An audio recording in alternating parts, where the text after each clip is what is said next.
But Stephen Miller got a bit more pull within the administration. A bit more. Inside the Trump administration, while the president says things in the blame game inside the Trump administration, while the president says things in Minneapolis are going to, quote, de-escalate a bit. Homeland Security Secretary Kristi Noem and Stephen Miller, the president's powerful advisor, are taking heat over the deadly shooting of Alex Pretti and their statements after it. Miller described Pretti as a would-be assassin. Noem described him as a domestic terrorist. The videos clearly refuted those claims, and now Noem is facing growing bipartisan calls to resign, and Miller, in a rare retreat, is acknowledging agents may have breached protocol that he set or the White House set before the shooting. With us now, CNN's Betsy Klein and Jeff Zeleny. And first, I just want to hold up a flowchart, friend, of my understanding of the blame game here. There you can see, Homeland Security Secretary Kristi Noem is blaming Stephen Miller. Stephen Miller seems to be blaming Customs and Border Protection. Betsy, you're at the White House. Do I have that flowchart? Hilarious. Wait, I'm sorry, but all right, Don. No, I ain't gonna lie, though. That's extremely incompetent for her to try to blame Miller. The Miller's over here like, yo, whoa, domestic policy, sis. Like, whoa. I mean, you're Mrs. Ice Queen, Ice baby. Like, I thought you was supposed to go out there and handle these ICE operations. Director of DHS. I mean, it's kind of weird how you're trying to point towards Stephen Miller, and then you got Stephen Miller scrambling to point to Custom Border Patrol, who was only brought in because they didn't have anybody to provide crowd control. And once again, you could pretty much say that they were there because, well, Mayor Jacob Fry and Tim Walz. Stephen Miller seems to be blaming Couture. Customs and Border Protection. Betsy, you're at the White House. Do I have that flowchart correct? I think that's about an accurate assessment, John. And I just want to point to you to this very remarkable statement to our colleague Kristen Holmes from Stephen Miller yesterday. As you said, in the immediate aftermath of federal agents' killing of Alex Pretti on Saturday, we heard Stephen Miller go to social media almost immediately. He referred to Pretti as, quote, a domestic terrorist, also a would-be assassin. And you can believe that he was behind a lot of the messaging that was coming from this White House. But then last night, in this statement to our colleague Kristen Holmes, he says, quote, the White House had provided clear guidance to DHS that the extra personnel that had been sent to Minnesota for force protection should be used for conducting fugitive operations to create a physical barrier between the arrest teams and the disruptors. He goes on to say, and that's what they're supposed to be there for. They're supposed to be the crowd control that Tim Walz or Jacob Fry was supposed to bring in. They left it to the federal government, and they had to bring in people who had no training in crowd control, don't even have the gear for it, but they're doing it because of the laziness of Minnesota politicians. I mean, it is what it is. But to sit here, I'm gonna be honest with you, if I was them at this point, like I said, one, I wouldn't have said that inflammatory rhetoric towards Alex Pretti or Renee Good. And I'd have just been like, look, what do you want us to do? They're not literally giving us support. We got to bring in people who are not really trained to do crowd control. We got to use them for crowd control because it's starting to get too much. The obstruction is getting out of hand. And, well, the protesters are acting with impunity. They don't care. They think that this is like a lawful way to do a protest by being able to instruct law enforcement, track them down, have networks to dox them. And then here's the thing, they're complaining about a mass when you're doxing these guys and threatening their family members. And then you expect them not to start wearing masks? Are you dumb? They're riding around in unmarked cars because you're tracking their license plate. So they're just supposed to let you keep doing that? Are you dumb? Say we are evaluating why the CBP team may not have been following that protocol. He also says that some of the original statements that were coming from the Department of Homeland Security were, quote, based on reports from CBP on the ground. So clearly shifting blame there and notably not disputing that he was involved in those statements. But not apologizing for them either, correct, Betsy? Nope. Absolutely right. Okay, and that's important because he said those things. He's blaming now CBP for giving him the information that led to those statements, but he is not apologizing. Jeff, bigger picture here, when you take a step back, This is very unusual from this Trump administration, or any Trump administration for that matter. They have really conducted now about 3 retreats in the last week, by my count. First on Greenland, first the idea, no military action, definitely going to own it now. Maybe not so much. Well, actually, no, they kind of gave us what we wanted. They said, well, we could put more military bases on there. We could start building the Golden Dome, and we have access to certain mining rare earth minerals. Well, according to Trump, forever. So, yeah, we pretty much got what we want without having to use force, but just by threatening it. It's kind of funny. It's like, hey, yo, give me your money, I'm gonna punch you. And they give you your money, and they give it, but now, and here's the thing, the beautiful thing about that is you never had to punch the guy. You just had to threaten them to use force, and he gave you what you wanted. That's pretty much what we did with Greenland. We said, look, we're gonna punch your ass. They said, oh, please don't. Here you go. And we're like, all right, cool. We ain't gonna punch you no more. Thank you for giving me what we wanted. Well, what I wanted. Really, America. The president had to backtrack on saying NATO troops weren't on the front lines in Afghanistan, and now clearly backing off a little bit in Minneapolis. That's a lot different than we've seen before. Hey, and shout out Couture Leotard. Appreciate the support, sis. She sent the thumbs up for 10 jewels. Appreciate that. Help me fighting this shadow ban. One support at a time, or one gift at a time. It is what it is. Or from this administration, Jeff. Appreciate it, sis. John, it absolutely is. It's not only unusual, it just hasn't happened, particularly on immigration. Look, this was intended to be a strength for President Trump. It always has been. It's one of the things that's helped get him elected in the first place back in 2016 and certainly reelected in 2024. Now immigration is viewed by Republicans as a weakness for this administration. That explains the flow chart that you were pointing out earlier. Stephen Miller isn't doing this simply because he's suddenly had a change of heart. He's doing this because even a few Republicans, a small but growing number of Republicans, are beginning to confront and challenge and question this administration. It is all coming, of course, as the very emission in Minnesota is being reviewed. And it's a funding review from ICE, of course. It could lead to a government shutdown at the end of the week. We shall see. But Stephen Miller knows the president is unhappy about this. That's why he is sort of backpedaling here. But the bigger picture, it's not just optics here. Is policy actually going to change? And that is very much unclear. One huge difference from this administration versus the first Trump administration, he's very reluctant to fire anyone.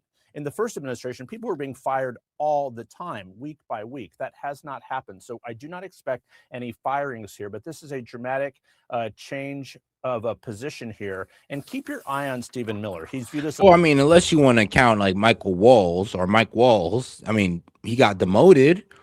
So that's pretty much what Trump doing. I think he changed from firing people because of how much media attention that was getting to demoting people and be like, all right, well, we'll take you from here and move you somewhere else. Like Mike Walls. He wasn't really working in our interests as a national security advisor. So we sent him to speak for us as a UN ambassador. There you go. The liability in some circles here. He's very close to the president. I don't expect him to go anywhere. But that statement that Betsy was reading is extraordinary because we have never seen a retreat like that from him. Yeah. And Betsy, just, I'll hold up the flow chart once again, since Jeff just celebrated it here. Where's the president in this flow chart? Who exactly does the president blame among these 3 choices? Don't matter. Well, I think the president's message here is that he's trying to de-escalate. He is trying to, we've seen him even talk to Governor Tim Walz and Mayor Jacob Fry in the aftermath. And the president now is essentially saying that those calls are cordial and constructive. But when we ask if this is a substantive or a symbolic change, the White House is still actively blaming Democrats. We heard from Caroline Leavitt saying that this is... is it not y'all fault? Hold on now. Come on now. Yes, we could sit there and hold Stephen Miller and Kristi Noem accountable for like, oh, yes, that inflammatory rhetoric towards Alex Pretti with no proof. Yes, we will hold them accountable. But let's not sit there and pretend like because of the lack of leadership from Tim Walz and Jacob Fry that this is like, bro, that this I'm sorry. Sorry, guys, lost train of thought almost. But let's not sit there and act like this is not their fault. Like they have nothing to do with this. I keep saying this. if they would just provide crowd control, bring in the National Guard, local police, bring in local police from other areas that are more peaceful, that have, I mean, less obstruction going on. Bring them over, let them help out local law enforcement, provide crowd control. Then bring the National Guard, help them provide crowd control, keep these people back so they aren't obstructing and putting themselves in danger. The problem is these protesters are acting emboldenedly with impunity as if they're allowed to instruct police. And why? Because nobody's stopping them. And if anything, their politicians, their leadership is cheering them on. So how is this not their fault? How did their rhetoric not put Renee Good in that situation? How did them not putting out crowd guard? Like, how does that not relate to Alex Pretti getting shooting? If they had those crowd patrol, Alex Pretti wouldn't be able to get close. So how is it not their fault?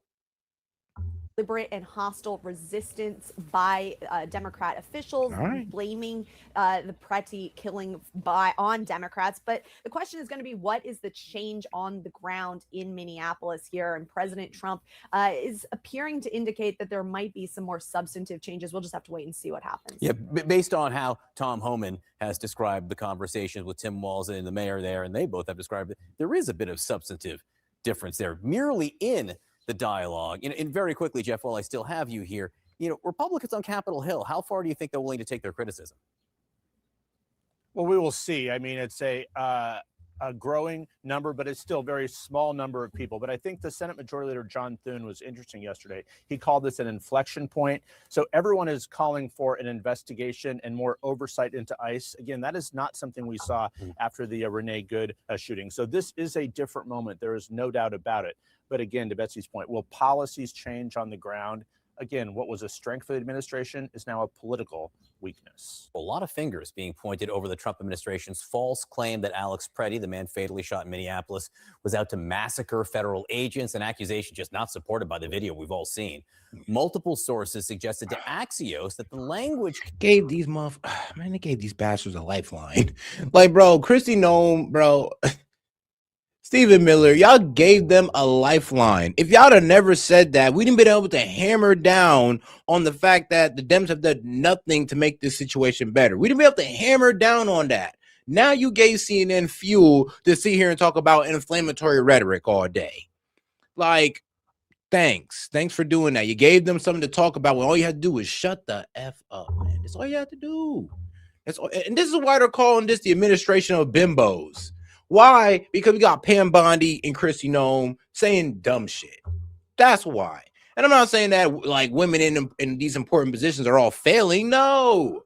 But I mean, when you got when you got the biggest critics, I'll say the people who get the most criticism in the administration being the women, says a lot, does it not? And the top performers in the administration are the men, says a lot, does it not?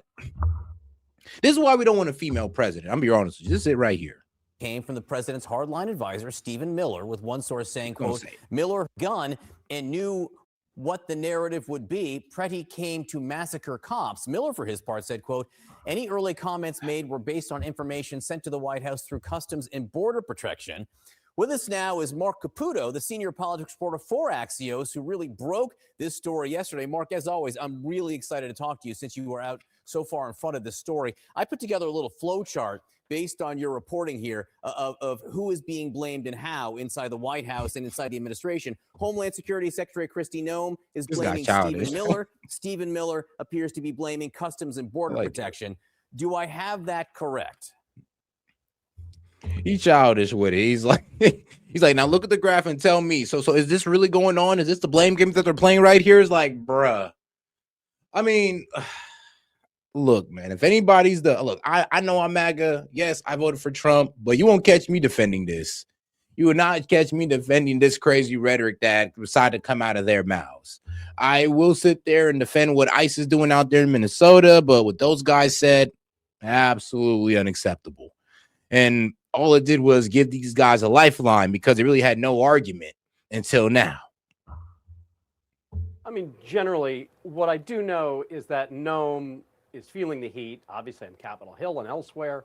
And she's told people, and I'm told she also told the president, look, everything I've said is because of what I've been told to say and do by the Mhm. president and Stephen Miller. And as you pointed out, Miller is saying that statement that was released came because of on-the-ground reports from CBP. And specifically, what you're hearing more people in the White House start to say is the bad guy in all of this, and I'm putting bad guy in air quotes, is Greg Bovino, who was the commander, the cowboy, in the words of one person, who was in charge of this, let's call it a shambolic operation that resulted in the deaths of 2 people and the shooting of a total of 3 in a month. Yeah, there are 2 separate things I think we should point out here that Miller now seems to be saying to you and others. Number one, that CBP, that the officers on the ground broke some kind of protocol, some kind of instructions they'd been given by the White House about how they were supposed to behave, actually enforce the law.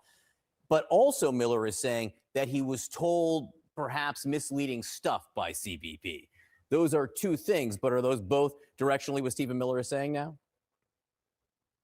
Yeah, that's correct. According to the White House, according to Miller, there is a protocol that they had developed where these teams, these squads that would go on these immigration raids or to execute these warrants or find, in their words, these criminal aliens, would be divided in 2. One group would do crowd control to stop what they called the disruptors, and the other would go and do the arrests. Yep. And according to them, on this fateful day, on Saturday, that just sort of devolved into chaos, and none of that took place. Now, obviously, in the background of this, there have been other videos, other cases of pretty egregious policing that had happened under Bovino. Specifically, there was the young man at Target, the Target worker who was pushing around grocery store carts, got in some sort of jawboning incident with these agents. They tackled him, they kind of beat him, they shoved him in a van, and they dropped him off nearby. Stuff like that did start to really rankle at the president, and finally the president made his change on Monday. Yeah, I was going to say, so based on your reporting, if we have this No, I think it was the shootings that actually, kind of that's where the president kind of put his foot down, was like, okay, yeah, we need some new leadership over there. I'm not sure what's going on. Maybe we need a little leadership, but he's like pretty much pulling out and trying to tackle it a different way, new leadership, all that. Because yeah, it's obviously something ain't going down and something ain't being carried out right, especially after the Alex Pretti shooting, because that one looked terrible, especially with one of the what was it? The Border Patrol agents just smacking the guy with the what was it, with the paint can. I mean, that was ridiculous. Like, why are you doing that? Like, obviously, I don't think that's protocol, especially when you're holding a man down, but we'll see what comes of that. Of the blame game, where does the president fit here? As far as you can tell, who is the president blaming for all this? He's not really blaming anyone. It's just one of those sort of, hey, things sort of happen and let's move on. One of the things the president doesn't want to do is communicate a weakness that he's backing off. And in that, under that umbrella, is the idea that he needs to make a change. So let's just be very clear. Kristi, Noem, from all of the information we're getting and from all the observations that we've made collectively as the news media and those of us who cover the White House specifically, Kristi Noem is staying. And so is Stephen Miller, his longest serving political advisor, from Trump 1, architect of the immigration plan, a guy with encyclopedic knowledge of immigration law, who really sort of represents a lot of the hardline policies that Trump at heart really does enjoy. And then just very quickly, any bit of reporting that you've done that indicates that Noem or Miller or anyone might apologize for the statements that they made just after this incident happened on Saturday? I have gotten no indication of that. We've asked if, hey, do you want to issue at least some sort of correcting information? And so far, the answer to that has been no. Mark Caputo, as I said, great reporting on this. You're out in front. Not they double down. Well, they didn't really double down. They just pretty much ignored the fact that they said something wrong or unprovable and kind of just skirted past it. Well, all right, now let's get over here. Let's have ourselves a little laugh with Lefties Losing It. Losing it, and I regret to. It's time for Lefties Losing It, and I regret.